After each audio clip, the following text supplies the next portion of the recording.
أعوذ بالله من الشيطان الرجيم بسم الله الرحمن الرحيم। সম্মানিত সুধী, আজকে যে বিষয়টি নিয়ে আলোচনা করবো সেটা হচ্ছে ঘর। আমরা ঘর বাড়ি তৈরি করে থাকি বিভিন্ন প্রাণী পশু, বিভিন্ন ধরনের প্রাণী, মাছ বা সকল ধরনের প্রায় প্রাণী ঘর তৈরি করে থাকে। অনেকে ঘর নিজেরা বানায়, অনেকেই প্রাকৃতিকভাবে বানানো ঘরে বসবাস করে। আল্লাহ তাআলা এই ঘরগুলির মধ্যে সবচেয়ে দুর্বলতম ঘর হিসেবে চিহ্নিত করেছেন, বলেছেন যে ঘরটিকে, সেই ঘরটি আমরা পেয়ে যাব সূরা আনকাবুত ২৯ নম্বর সূরা ৪১ নম্বর আয়াতে। সেখানে আল্লাহ তাআলা বলতেছেন, মাসালুল্লাযীনা ইত্তাখাযু মিন দুনিল্লাহি আউলিয়া কামাসালিল আনকাবুত ইত্তাখাযাত বাইতা ওয়া ইন্না আওহানাল বুয়ুতি লাবাইতুল আনকাবুত লাউ কানু ইয়ালামুন।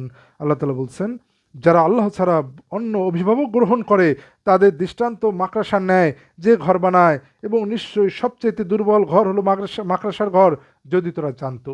তাহলে আল্লাহ তাআলা বললেন, মাসালুল্লাযীনা, দৃষ্টান্ত তাদের, লাযীনা ইত্তাখাযু, যারা গ্রহণ করেছে, মিন দুনিল্লাহি, আল্লাহ ছাড়া, আউলিয়া, অভিভাবক বা আউলিয়া, কামাসালিল আনকাবুত, তাদের দৃষ্টান্ত মাকড়সার মতো, ইত্তাখাযাত বাইতা, যে বানিয়েছে তার ঘর, ওয়া ইন্না আওহানাল বুয়ুতি, নিশ্চয়ই দুর্বলতম, সব ঘরের মধ্যে দুর্বলতম ঘর হচ্ছে লাবাইতুল আনকাবুত, অবশ্যই মাকড়সার ঘর।